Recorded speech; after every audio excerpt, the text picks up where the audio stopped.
문재인 대통령의 직무 수행에 대해 잘하고 있다는 응답은 39%, 잘 못하고 있다는 응답은 53%로 집계됐습니다. 긍정평가는 한 주 전보다 5%포인트 하락했고 부정평가는 7%포인트 상승했습니다. 긍정평가는 취임 후 최저, 부정평가는 가장 높은 수치인데요. 조국 전 법무부 장관 사퇴 무렵인 지난해 10월 셋째 주와 같은 결과입니다.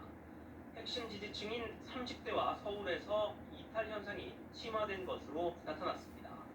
차기 정치 지도자 선호도 조사에서는 이재명 경기도지사가 줄곧 1위를 달리던 이낙연 민주당 의원을 앞선 것으로 집계됐습니다. 후보자를 제시하지 않고 자유응답 방식으로 조사한 결과 이 지사는 19%, 이 의원은 17%를 기록했습니다. 윤석열 검찰총장이 9%로 야권 후보군에선 가장 높은 선호도를 보였고 안철수 국민의당 대표 3%, 홍준표 무소속 의원 2%였습니다.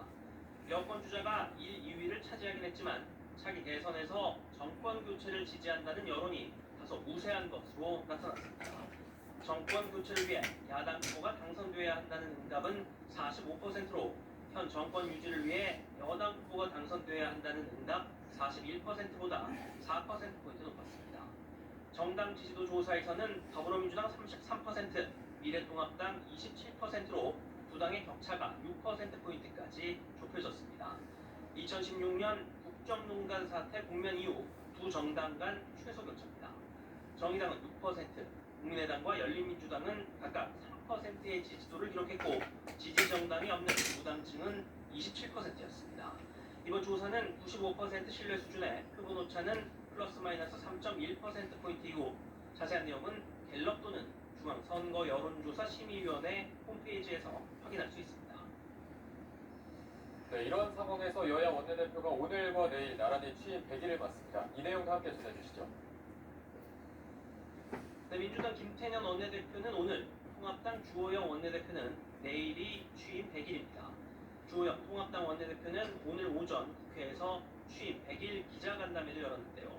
최근 통합당 지지도 상승과 관련해 일희일비하지는 않지만 국민만 바라보며 걸어가는 것에 비로소 국민들께서 다시 마음을 주고 있는 것으로 생각한다고 말했습니다. 청와대와 민주당의 지지도 하락에 대해선 국민들이 왜 지지를 철회하는지 제대로 검토해서 지금이라도 국민들이 원하는 방향으로 잘 해달라고 밝혔습니다. 주 원내대표는 또 자유, 공정, 법치라는 보수의 가치에 나눔, 배려, 공동체 같은 온기를 더하는 것이 앞으로 통합당 변화의 큰 방향이 될 것이라며 외연 확장 의지를 강조했습니다. 오늘이 취임 100일째인 김태년 민주당 원내대표는 오전 최고위원회의에서 공개 발언을 했지만 취임 100일과 관련한 별도의 메시지는 내놓지 않았습니다. 100일 간담회는 다음 주로 미뤄둔 상태인데요. 최근에 당 지지율 하락과 관련해 이해찬 대표는 오늘 비공개 최고위원회의에서 엄중히 받아들여야 한다고 말했다고 허윤정 대변인이 전했습니다. 지금까지 국회에서 전해드렸습니다. 북한 김정은 국무위원장이 노동당 정치국 회의를 열고 수해 복구 대책을 논의했습니다. 특히 홍수 피해 규모를 구체적으로 공개하기도 했는데요. 그러면서도 수해와 관련한 외부의 지원은 절대 받지 않겠다고 밝혔습니다. 지성민 기자입니다. 북한은 김정은 국무위원장 주재로 노동당 정치국 회의를 열고 수해 복구와 주민생활 안정을 논의했다고 조선중앙통신이 보도했습니다. 회의에서 김 위원장은 이번 장마 기간 3만 9천여 정도, 약 390제곱킬로미터의 농경지가 피해를 입고 16,000여 가구의 주택과 630여 동의 공공 건물이 파괴되거나 침수됐다고 밝혔습니다. 또 많은 도로와 다리, 철로가 끊어지고 발전소 댐이 붕괴되는 등 심각한 피해를 입었다고 전했습니다. 김 위원장은 지금과 같은 때 노동당이 수재비를 전적으로 책임져야 하며 주민들의 고생을 덜어주기 위해 그들 곁으로 더 다가가야 한다고 말했습니다. 그러면서 국민협동작전으로 당 창건 75주년인 10월 10일까지 수해 복구를 기본적으로 끝내고 주민을 안착시키자고 지시했습니다. 특히 김 위원장은 세계적인 코로나19 확산 상황이 악화하는 만큼 홍수 피해와 관련한 그 어떤 외부의 지원도 허용하지 말라며 국경을 더욱 철통같이 닫아내고 엄격한 방역을 유지하라고 강조했습니다. 회의에서는 대성 출신 탈북민의 월북을 계기로 코로나 특별경보가 내려졌던 대성 지역의 완전 봉쇄령 3주 만에 해제했습니다. 북한은 또 이번 당 정치국 회의에서 최고 의사결정 기구인 노동당 정치국 상무위원회를 보도했습니다. 기존 정치국 상무위원은 김정은 국무위원장과 최룡해 최고위원회의 상임위원장, 박봉주 노동당 부위원장 등 3명이었습니다. 북한은 이번에 김덕훈 신임 내각 총리와 이병철 노동당 부위원장은 정치국 상무위원으로 새로 추가했습니다. 김 위원장의 절대적인 신임을 받는 이병철은 핵미사일 개발을 진두지휘한 공로로 지난 5월 당중앙군사위원회 부위원장에 임명됐습니다. 김덕훈은 김재룡의 후임으로 이번에 내각 총리에 임명됐고 김재룡은 노동당 부위원장으로 자리를 옮겼습니다. 김 위원장이 당 정치국 상무위원회를 오리 체제로 재구성한 것은 노동당 출신의 국가운영 체제를 강화하겠다는 의도로 기대됩니다. 연합뉴스TV 지성입니다. 네, 이어서 오늘 정치권 이슈를 짚어봅니다. 김관우 개명대 교수, 이종근 시사평론가 두 분 모시고 얘기 나눠보겠습니다. 안녕하십니까? 안녕하세요. 네. 자, 오늘 저희가 살펴볼 좀 오늘 여론조사 결과가 굉장히 많습니다. 일단 하나씩 살펴볼 텐데, 먼저 차기 대선주자 선호도를 묻는 조사에서 지금 이재명 경기지사가 1위로 등극을 했습니다. 여태까지 계속해서 이낙연 민주당 의원이 1위를 차지했는데 결과가 역전이 될 걸로 나타났어요. 일단 어떻게 보십니까? 지금 이낙연 의원 같은 경우는 사실 총리를 마치고 나서 총리 프리미엄으로 해서 상당한 장기간에 걸쳐서 거의 한 7개월 지금 네. 대선 후보군에서 이제 1등을 계속 유지했었는데 처음으로 이렇게 역전이 된 거죠. 지금 이재명 지사의 어떤 지지율 상승은 뭐 궁극적으로는 대법원 판결이 이제 그 기폭제가 된 거죠. 그것이 새로운 어떤 국면을 만들면서 거기다 많은 분들이 이제 희망을 걸 수 있겠다라는 이제 그것이 조정이 됐고 그 과정 속에서 또 뭐 우리가 코로나19의 어떤 뭐 방역 활동이라든가 이런 부분에 호평도 많이 받았어요. 매우 적극적인 어떤 방역 활동 이런 것들도 이제 기여를 했다라고 볼 수 있는데 네. 저는 여기서 이제 지금 이 국면에서 지지율이 왜 이낙연 의원보다도 앞서가느냐 같은 여건이지만 조금 결이 다르다. 그러니까 여권의 어떤 대안적 존재로서 존재를 하기 때문에 사실상 여권 민주당과 지금 정부의 어떤 책임을 지는 그런 부분에서는 일정 부분 벗어나 있다. 그것이 이제 여권을 지지하는 분들에서도 좀 갈림 현상이 나면서 지금 이재명 지사에게 조금 더 많은 지지가 몰리지 않았나 이렇게 생각합니다. 네. 차기 대선주자 여론조사 결과 좀 어떻게 보셨는지 먼저 들을까요? 일단 지금 이낙연 의원 같은 경우는 굉장히 충격적일 겁니다. 왜냐하면 상대적으로 비교했을 때 이재명 지사는 지자체장 아닙니까? 중앙 정치에 지금 어떤 정치라는 건 없어요. 그리고 SNS 활동을 통해서 자신의 의견만 지금 개진하고 있는 상황입니다. 상대적으로 이낙연 의원 같은 경우는 당대표 경선 과정입니다. 당대표 경선 과정이라는 건 기자들이 계속 따라붙고 거기에 대해서 질문을 하고 훨씬 더 유리하게 그 자신의 어떤 정치적인 입장이라든지 정책을 지금 개진할 수 있는 시간대예요. 그런데 그럼에도 불구하고 지금 역전됐다. 즉 자기는 지금 중앙정치에서의 정치활동을 열심히 하고 있고 이재명 지사는 그저 SNS 글인데도 불구하고 이렇게 역전됐다는 건 자신이 지금 정치적으로 전략적으로 정무적으로 무엇인가 지금 잘못 판단하고 있다라는 지금 시그널을 이리 앞으로 받아줘야 되는 게 아니냐. 다시 말씀드려서 대세론이라는 것을 확산시키고 어대낙이라는 말 어차피 대표는 이낙연이다라는 말이 돌고 있는 와중에서 상당히 소극적인 어떤 정책을 벌이고 있다. 즉 조용히 이 상태로 선거를 다 치르면 자기가 그러니까 당대표가 되고 당대표가 되면 그 다음에 대권주자로서의 어떤 발판이 된다. 라는 계산 속에서 사실 자신의 어떤 정치적인 이미지 또는 정책적인 그런 대안 또는 정무적인 판단, 결단력 이런 것들이 국민들에게 어필할 수 있는 그런 기회가 적었다는 거예요. 그러니까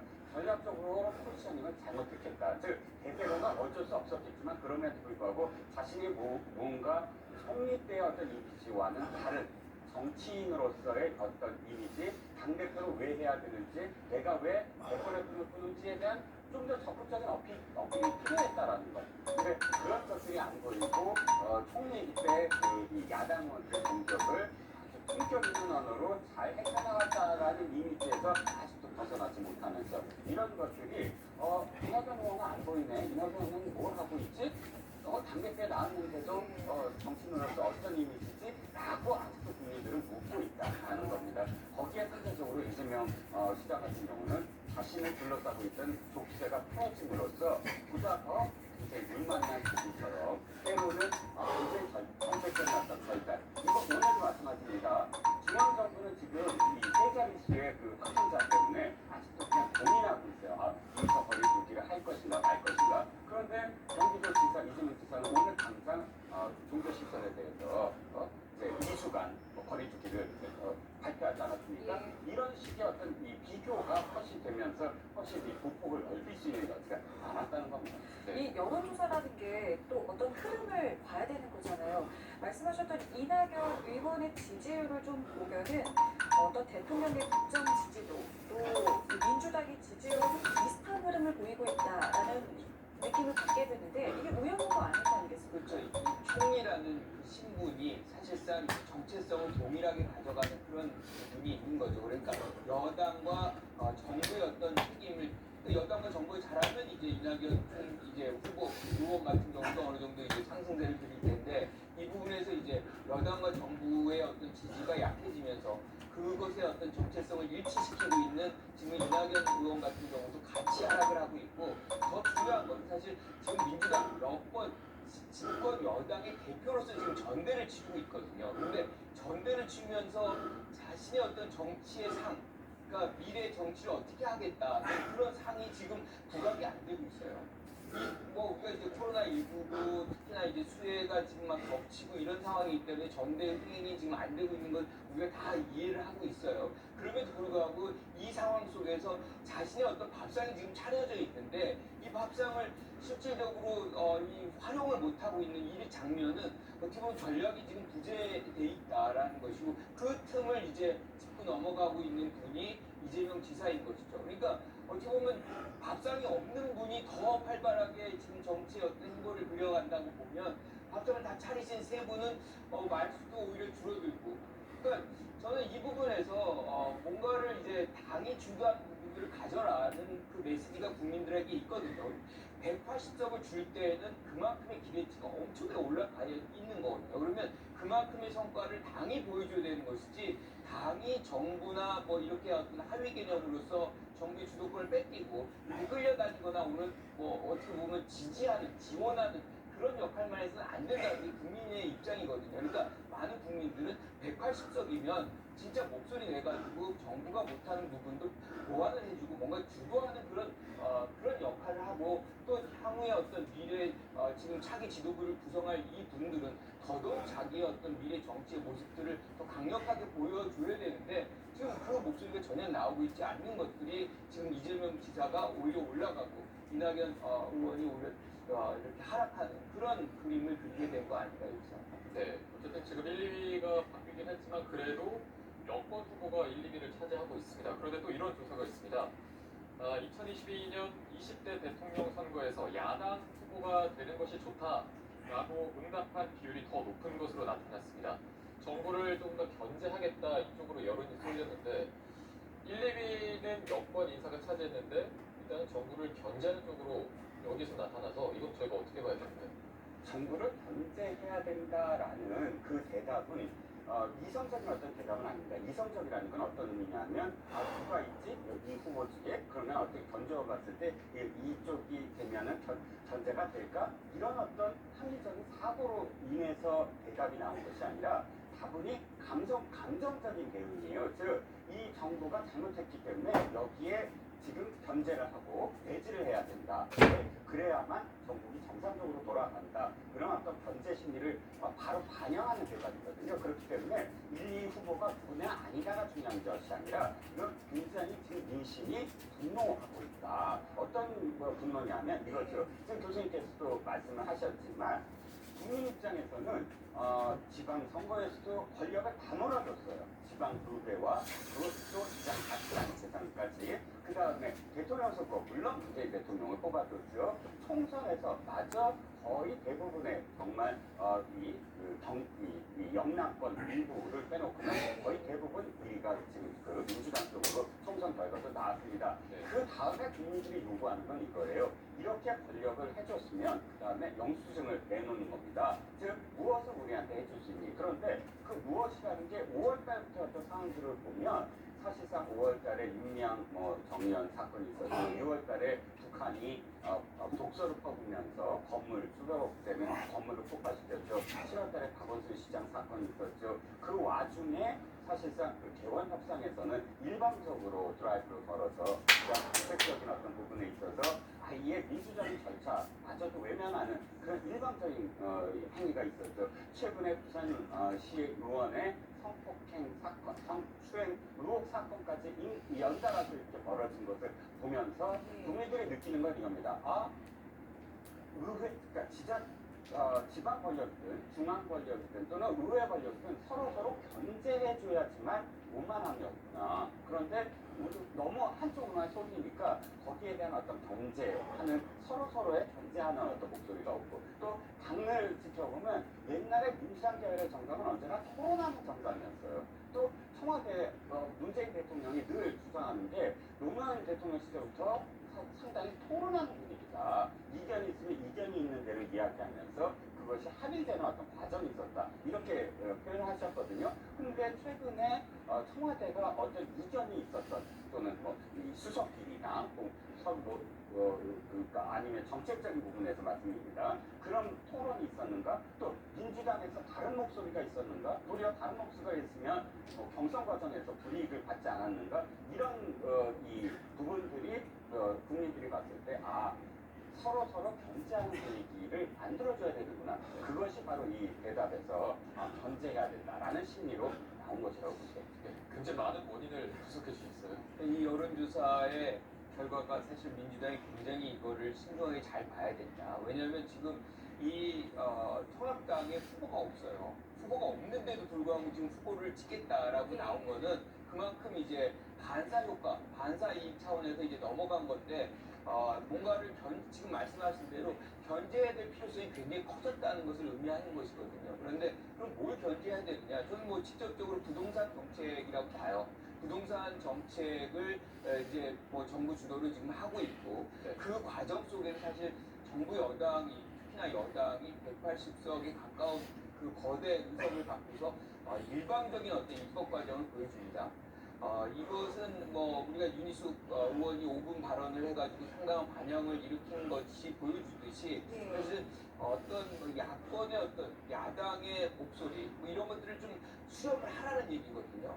그런데 지금 이러한 일방적인 국회 운영 자체가 사실은 국민들한테는 굉장히 불편한 것이고 180석을 줄 때에는 이것을 위해서 일방적으로 국회 운영하라고 준 것이 아니거든요. 그러니까 소통하고 더 포용하고 이런 모습들을 그런 정치를 해주길 바라는 것인데 지금 굉장히 일방적인 어떤 정책 운영 그리고 이제 부동산 정책에서도 다른 목소리가 많이 반영이 안 되는 그런 부분들이 국민들로서는 이 상황이 되면 국민들이 견제를 해야 되는 거구나라는 그런 어떤 이 나섬이 여기에 나타난 것이다라고 생각을 하고요. 이게 민심의 일부라는 것을 민주당은 충분히 이해를 해야 되는 것이고 이 데이터를 갖고서 향후의 어떤 국정 운영 또는 의회 운영 방식을 좀 다시 재고해야 되는 그런 것이 필요성이 여기에 반영돼 있다 이렇게 봅니다.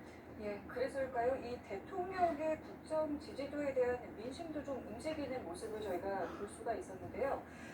문재인 대통령의 국정 지지도가 30%대로 이제 떨어졌고 직무 수행 평가에 대한 지금 여론조사 결과도 나오고 있는데 부정률이 53%, 긍정률이 39%가 나왔습니다. 이게 글쎄요 핵심 지지층이라고 볼 수 있는 이제 30대 또 서울 지역에서 좀 급격히 떨어진 모습을 볼 수 있다라는 분석인데요. 이런 흐름들의 원인은 또 어디서 볼 수 있을까요? 하나의 이유가 계속 국정 운영을 수행하려면 두 가지의 어떤 기본적인 이유가 있어야 된다고 보통 이야기합니다. 첫 번째는 정당성, 레지티머시인데요. 이 정당성은 현 정부는 이렇게 표현했습니다. 적폐청산. 이 적폐청산이 자신의 어떤 정부의 가장 큰 정당성이다. 두 번째는 이제 대북 평화 문제, 평화적으로 그 한반도를 만들어야 된다. 이 두 가지 점이 하나의 레지티머시의 하나의 기반이고요. 두 번째 이유는 경제적인 욕구를 충족시켜줘야 됩니다. 이 두 가지 중에 한 가지라도 없으면 국민들은 동요하게 되거든요. 지금 나타나는 지지율 하락은 이 두 가지 다 사실은 지금 만족하지 못하고 있다는 거예요. 현 정부가 정당성이라고 이야기하는 부분 중에 가장 큰 것이 평화 번영이거든요. 그 평화 번영과 관련해서 6월 달에 보여줬듯이 현 정부는 그 어떤 정부보다도 북한의 유화적인 폈음에도 불구하고 언제나 평화 번영을 우선시하는 그런 정책을 폈음에도 불구하고 우리 정부가 북한에 무엇인가를 결정적으로 잘못하지 않았는데도 불구하고 북한은 우리에게 굉장히 험한 언사와 함께 우리가 사실 그 남북 평화의 어떤 상징으로서 갖고 있었던 건물을 폭파하는 행위를 보여줬거든요. 그 지점에 있어서 국민들이 굉장히 실망을 굉장히 많이 했죠. 그러니까 북한의 행위와 그다음에 현 정부의 대북 정책과 관련해서 두 번째는 부동산 정책입니다. 경제적 욕구에 대한 부분인데요. 부동산 정책은 이념적인 부분이 아니거든요. 경제 정책은 이념으로 이렇게 풀어나갈 수 없는 부분인데 그런데 현 정부의 어떤 부동산 정책 6월 달부터 한 달에 한 번씩 부동산 정책이 있었습니다. 예. 즉 보통 하나의 정책이 이 효과가 돌아오려면 현 정부에서 이야기하듯이 다 작동이 하는 어떤 과정이잖아요. 그러면 최소 2주 내지 그 2주에서 한 2개월 정도 어떤 텀이 있어야 하나의 어떤 반응이 나오기 시작하는데 현 정부가 6.17 대책, 7.10 대책, 8.4 대책을 보면 2주도 되지 않아서 오한책이 이야기되고 비판 여론이 나오게 됩니다. 근데 그러니까 그것을 주도하지 못하고 휘둘리는 어떤 상황이 되어버렸어요. 왜? 후속 대책을 계속 내놓을 수밖에 없는 상황. 이런 이슈를 그냥 그러니까 이끌지 못하고 또 그냥 휘둘리면서 따라가는 어떤 상황이 되는 상황을 지켜보면서 부동산 시장이야말로 신뢰가 가장 중요하거든요. 대책을 정책을 해놨는데 거기에 대해서 신뢰하지 못하는 상황이 이어짐으로써 이유를 따져봤더니 완전히 그 이념적인 부분, 예를 들어서 임대인은 나쁘고 임차인은 옳고 지금 부동산으로서 무엇인가 이득을 취하는 사람은 모두 다 투기꾼이고 이런 식의 어떤 프레임이 설정이 되면서 공생하고 상생하는 통합하는 화합하는 경제 정책이 아니라 적대시하는 경제 정책. 김남국 의원도 그렇게 표현을 했더라고요. 제 표현이 아니라 때려잡는 것이 잘못됐다. 때려잡다. 이렇게 표현을 했는데 사실상 최근에 한 2개월 동안의 정책은 징벌적인 조세 부분부터 시작을 해서 모든 부분에서 압박하는 것, 부동산 감독원까지 만든다고 합니다. 이런 것들이 사실상 이런 어떤 이분법적인 부분으로 나타나기 시작했고 임차인도 임대인도 모두 다 만족하지 못하고 모두 다 불안해하는 경제 정책이 되어버렸습니다. 이런 것들이 30대 즉 집을 지금 새롭게 가지려고 하는 꿈을 갖고 있는 그런 세대 또 서울 가장 집값이 오르고 전세값이 오른 이 지역 세대와 지역에서 이 실망감이 나타날 수밖에 없었다는 거죠. 저는 기본적으로 이 이제 국정 지지도가 언제부터 이제 많이 이렇게 축소가 되냐면 7월 첫째 주까지가 50대 39였어요. 예. 그러니까 부정이 39고 이제 긍정이 50이었는데 그것이 쭉쭉 내려가서 지금 한 달 정도의 역전이 되는 그런 상황이 만들어집니다. 자 이제 박원순 시장의 문제에서 20대 여성 하면 전통적으로 지금 문 대통령이나 정부의 지지가 굉장히 강력했던 그 세력인데 거기에서 굉장히 아주 10몇 %가 갑자기 급격히 떨어져요. 이제 그런 과정 속에서 30대 수도권, 서울, 호남 어떻게 보면 이제 핵심 지지층이라고 할 수 있습니다. 여기에서 이탈이 되는 거죠. 그러니까 부동층이나 뭐 중도층의 이탈은 언제든지 가능합니다. 그리고 또 올 수도 있고요. 그런데 핵심 지지층이 뭔가를 갖다는 것은 이건 뭔가 굉장히 사실 지지층의 어떤 균열 현상이 발생을 하고 있다는 것을 의미하는 건데요. 저는 이 부분의 가장 핵심적인 것은 다른 요인이 아니라 부동산이라고 봐요. 30대 같은 경우에 이제 지금 뭐 집값이 오른다. 집도 살려고 하죠. 그런데 제일 심각한 문제가 사실 전세거든요. 전세가 매물이 없고 전세 값이 굉장히 올라가지고 사실 살 수가 없어요. 그러니까 30대 입장에서는 집도 없고 무주택이거든요. 이게 집이 있으면서 임차인을 하는 것이 아닙니다. 그러니까 순수한 임차인이기 때문에 값이 오르면 어디 가서 살 수가 없는 상황이 돼버린 거예요. 그러니까 이런 상황 속에서 지지층의 어떤 이 니드를 실질적인 어떤 필요성을 충족시켜주지 못하는 부분이 핵심 지지층의 이탈로 이어졌다. 저는 이렇게 보는 거거든요. 그리고 그 과정 속에서 뭐 여러 가지가 있죠. 뭐 윤미향, 그다음에 뭐 박원순, 국회 운영, 일방적인 국회 운영 뭐 등등의 것들이 겹쳐가지고 지금 악재가 겹쳐 이렇게 됐지만 기본적으로 가장 중요한 문제는 지금 부동산의 이 문제에서 이제 폭발이 된 것 같고 이 문제를 어떻게 하든 조속하게 이제 해결을 해야 되는 것이고 여기에 이제 기름을 더 붙인 것이 청와대의 어떤 다주택자 참모들 이 문제가 또 논란거리가 되다 보니까 수습이 안 되는 그 수습을 해야 되는 분들이 사실은 문제를 더 부담을 민주당을 가중시켰던 그런 효과가 있어서 이런 어떤 지지율의 어떤 급락 뭐 이런 것들이 이어졌다 이렇게 평가합니다. 네, 결국 이런 여론조사 결과의 중심에는 부동산 정책이 있었다 이렇게 정리해 볼 수 있을 것 같은데 이 부동산 문제가 정당 지지도에도 조금 영향을 미치는지 한번 살펴보도록 하겠습니다. 사실 어제 발표된 여론조사에서는 통합당이 민주당을 앞서는 것으로 조사가 됐습니다. 또 오늘 발표된 여론조사를 보니까 민주당 같은 경우에는 총선 이후 최저점을 찍었고 통합당은 최고치를 기록했습니다. 지금 조사에서는 역전이 되지는 않았지만 어쨌든 흐름 자체가 민주당은 하락하는 추세고 통합당은 계속해서 상승하는 추세인 것 같거든요. 그러니까 통합당의 상승은 사실은 뭐 통합당이 뭔가를 했느냐라고 얘기를 한다면 우리가 뭔가 막연하죠. 떠오르는 것이 없습니다. 그만큼 이제 상대적인 어떤 반사 효과를 얻어서 지금 상승이 되고 있다. 즉 부동층과 중도층이 사실상 더불어민주당에서 미래통합당으로 이동한 결과다라고 우리가 해석을 할 수 있을 것 같아요. 그러니까 문제의 근원은 결국엔